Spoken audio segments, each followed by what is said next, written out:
Ei, va com va o què? No entre cansat que estic i el vídeo aquest que m'està fallant avui, que se me queda penjat, no sé jo si ho gravaré, val? Però bueno, és dimarts, teniu el va com va, nosaltres la veu i avui m'ha pegat per parlar de falles, eh? En realitat he parlat de falles i alguna cosa més, a partir de les falles que m'han servit com de punt de partida.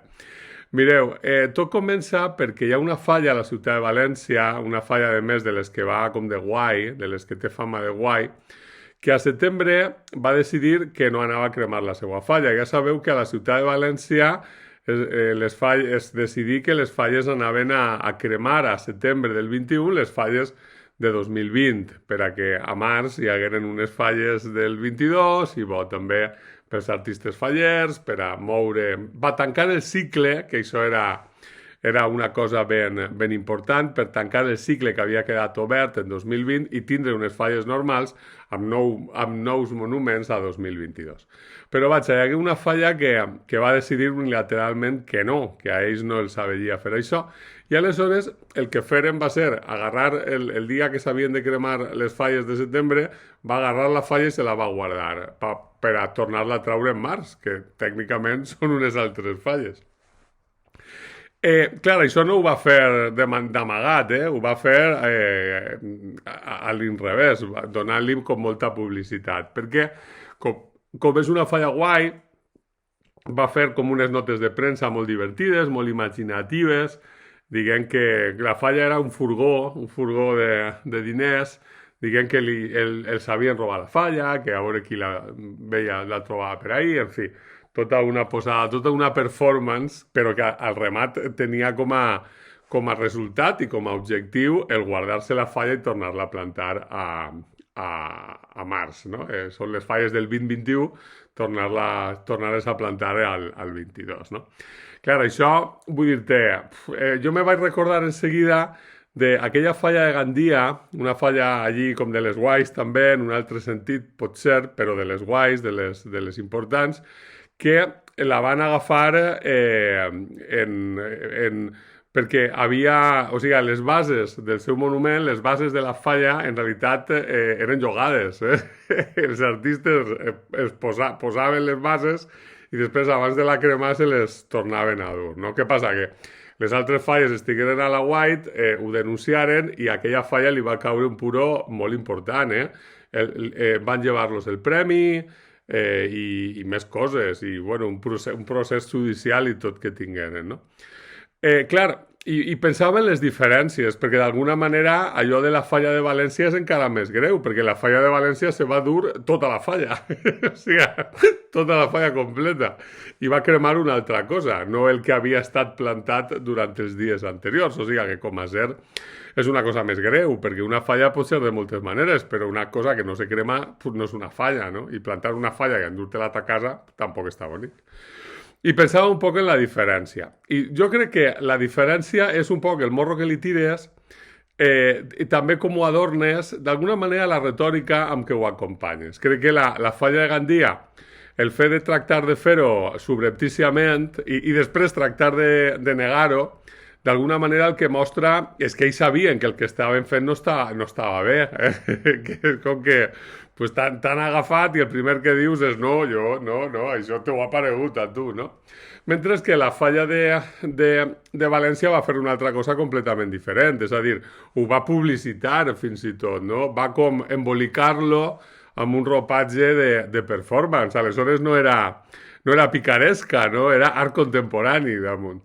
I la veritat és que aquella falla li llevaren el premi i a esta ha concursat dos vegades amb la mateixa falla i fins i tot li han donat un premi tot, saps? Per una falla que ja havia concursat. I vaja, i clar, n'hi ha un tema ahí que no me vull clavar massa, perquè clar, no ho sé, però me fa curiositat, no? Em pregunte si hauran rebut dos subvencions per la mateixa falla, Que això, vull dir, també hauran hagut de tirar l'imaginació al fer les factures, no sé. No sé.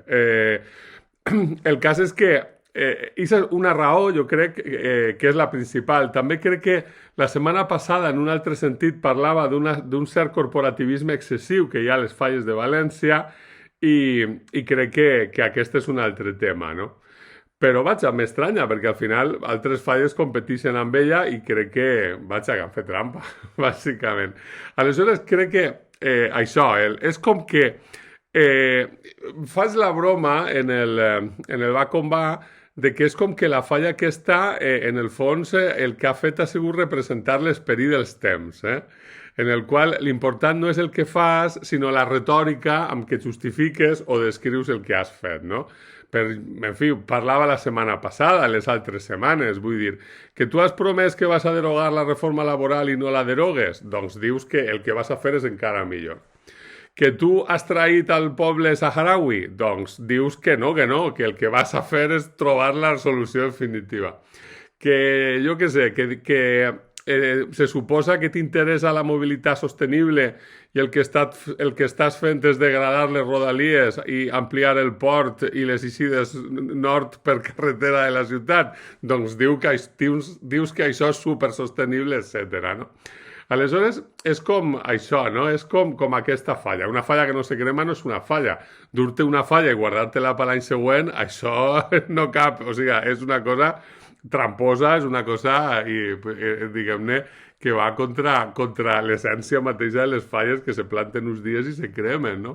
Però, clar, ho emboliques de tota la retòrica aquesta, de tot el joc, i mira, de repente no és que t'estàs guardant la falla per l'any següent, és que estàs fent una performance, no? Me'n recordava de Carlos Argentino Daneri, aquest poeta dolentíssim que apareix en l'Aleph, que fa dir al narrador que, clar, la bellesa dels poemes no està en els poemes, sinó en l'exègesi sobre els poemes, no? I això és un poc això. És la retòrica, és l'explicació, és el que defineix el fet, no? I aleshores pot pegar-li la volta. I crec que en aquest sentit aquesta falla que se planta, que se guarda, que se torna a plantar, que torna a concursar, però se suposa que és una altra falla, no sé, és un bon exemple dels temps, de com d'aquest joc deliberat, conscient i una mica cínic amb aquesta capacitat de semiosi limitada, això és filòlegs que tenen els signes, no? Aleshores se poden estirar tant que fins i tot podem anomenar falla a una cosa que se planta al carrer i no se crema, no? I això era un poc la història. També m'aveia parlar d'aquest tema i d'aquesta falla, que és una falla especial. Val?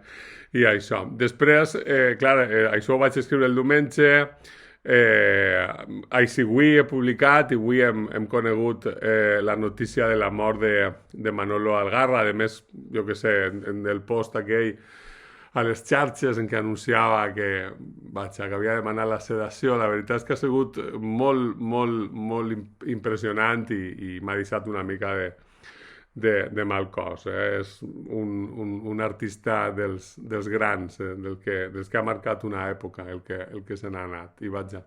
Avui justament anava a parlar de falles en aquest to que faig els va com va i no sabia si encabir una menció, però vaja, jo crec que calia.